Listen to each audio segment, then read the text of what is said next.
Bonjour à toutes et à tous, n'hésitez pas à vous approcher, on va donc commencer cette émission Une femme, un skipper. Comme chaque week-end depuis l'ouverture du village maintenant, eh bien, les femmes qui gravitent autour du Vendée Globe sont mises à l'honneur. Pourquoi? Eh bien, parce que vous l'aurez remarqué cette année, alors on a un formidable plateau, il n'y a rien à dire, on a 29 marins engagés, on a des étrangers notamment avec pour la première fois un Irlandais, un Néo-Zélandais, un Japonais même sur ce tour du monde. On a des bissus, on a des marins aguerris qui vont jouer la gagne et on sait d'ores et déjà qu'on va se régaler. Mais, parce qu'il y a un mais, on a un regret quand même, c'est qu'il n'y a aucune femme qui prendra le départ de ce Vendée Globe. Et ça, c'est une grande première depuis 20 ans. Aujourd'hui, je vais appeler Lilith Pavant et Julia Boissière qui nous font l'amitié d'être avec nous. Alors, on est ravis de vous avoir avec nous. On va vous présenter rapidement. On vous voit ici Lily en photo sur les épaules de Christophe Pavant, qui est donc votre papa. Vous avez 20 ans, vous êtes la petite dernière, Lily, d'une famille de 5 enfants. Vous-même, vous êtes actuellement en prépa littéraire, donc pour ceux qui connaissent Camille Pocagne. Alors on sera curieux, nous, évidemment, de savoir comment est-ce qu'on regarde ce bonhomme, comment est-ce qu'on regarde Christophe Pavant quand on est sa propre fille.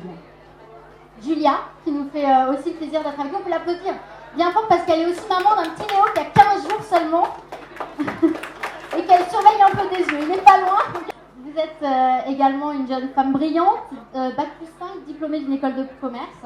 Et c'est votre cœur, vous, qui vous a conduit en Vendée, puisque vous partagez la vie d'Arnaud.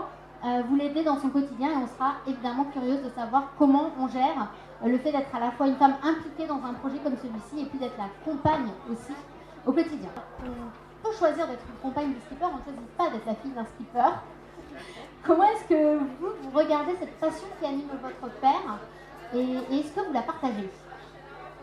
La passion, moi je la regarde d'un œil admiratif. Forcément, en tant qu'enfant, mon père c'est un peu mon héros depuis toujours.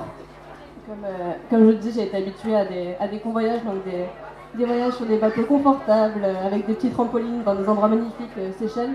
Donc c'est un peu loin de l'univers de la course au large, où l'idée c'est d'aller s'exclure sur des bateaux grands, mais finalement assez petits à l'intérieur, au milieu des icebergs.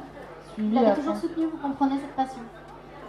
Ouais, comme je disais tout à l'heure, comprendre, c'est pas franchement le mot, parce que je crois qu'on aura toujours du mal à se mettre dans la tête de ces hommes-là. On a beau essayer, on comprend pas qu'est-ce qui les pousse à partir, mais par contre, ouais, j'ai appris vraiment à l'accepter au fil du temps, et je comprends bien que la mer c'est sa passion, partir en mer seul c'est ce qui le fait vibrer, ce qui le fait vivre.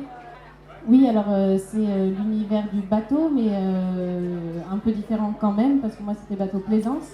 Je ne connaissais pas du tout la course au large. Je suis arrivée au Sable d'Olonne il y a 5 ans pour convoyer un bateau, un Océanus 54, donc un bateau de plaisance. Et c'est là que j'ai croisé en fait Il devait partir Arnaud, au Brésil, c'est ça qui devait partir au Brésil. On est parti au Brésil jusqu'à Rio de Janeiro. On a fait les sables Rio avec quelques escales sympas aux Canaries, Cap-Vert, Fernando de Noronha. J'ai croisé le marin adopté par la Vendée, par les Sablés et par les Chaumois plus précisément, qui est Arnaud Boissière, sans savoir qui il était, sans savoir qu'est-ce que c'était que le Vendée Globe et qu'est-ce que c'était que ces bateaux de course en fait. Et sauf que là j'ai découvert le monde de la course au large, qui est assez impressionnant par ces bateaux, qui est impressionnant par le monde que ça draine, par l'engouement qu'il y a. Et j'ai vécu mon premier départ de course qui a été assez traumatisant, pour tout vous dire. Voilà. Lily, les départs de course, vous vous rappelez quand vous étiez petite, un premier départ de course et comment vous les vivez ces départs de course, vous, aujourd'hui? Et je me souviens par contre du départ du premier tour du monde qu'il a fait en solitaire, donc le Vendée Globe c'était en 2008. Et là je me rappelle en effet quand on voit son père partir 3 mois tout seul comme ça sur un énorme bateau, on sait que ça va être long, ça va être dur, qu'il va essuyer des tempêtes pas possibles et que ça va être horrible.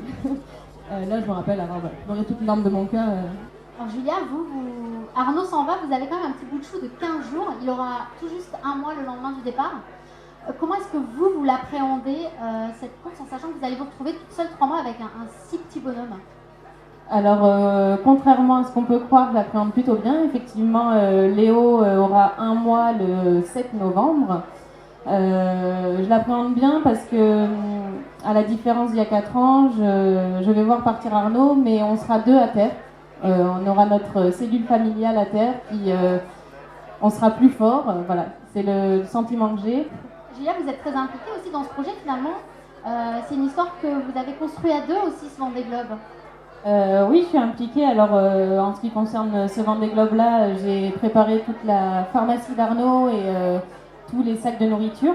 Il manque encore quelques trucs à mettre dans les sacs. C'est une responsabilité, ça, quand même. Je crois que vous lui glissez des petites surprises, mais le problème, c'est qu'il est déjà là, donc on va pas pouvoir révéler au public ce que vous allez mettre là-dedans, dans ces petits sacs. Peut-être juste une anecdote. Ouais, non, c'est des petites surprises. Alors, l'idée, c'est que les dimanches en mer sont assez symboliques.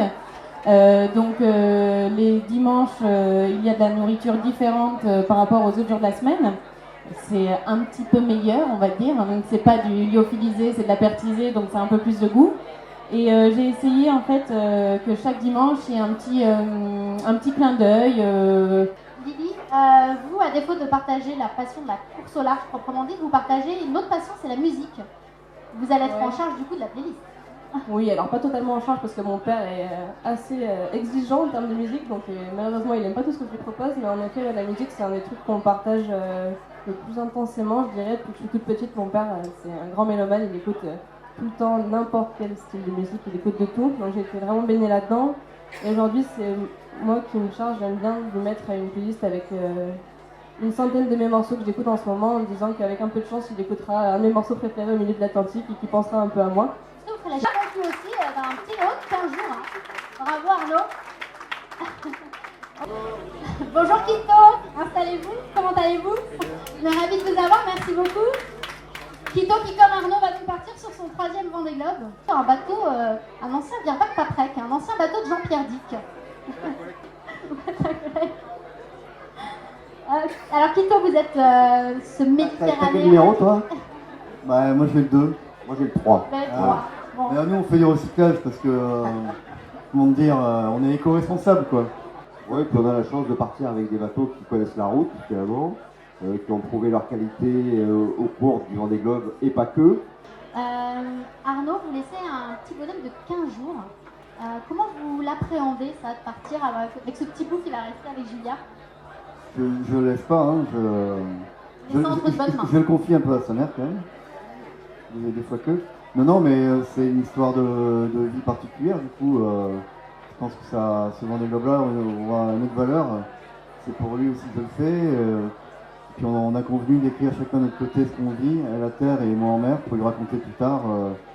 On se posait une question tout à l'heure par rapport à Lily, on lui demandait par rapport à son enfance, est-ce qu'elle avait eu le sentiment un peu d'abandon, en tout cas est-ce qu'elle avait un peu mal vécu le fait que vous partiez comme ça en mer? Non, parce que je crois que mes enfants ont été habitués depuis qu'ils sont nés, ils ont eu un père marin, donc ils partaient, alors c'est pas forcément pour des courses qui durent 3 mois, mais qui partaient faire des courts voyages, partir pour des mois, okay, et c'est leur vie finalement, ils ont habitué à ça.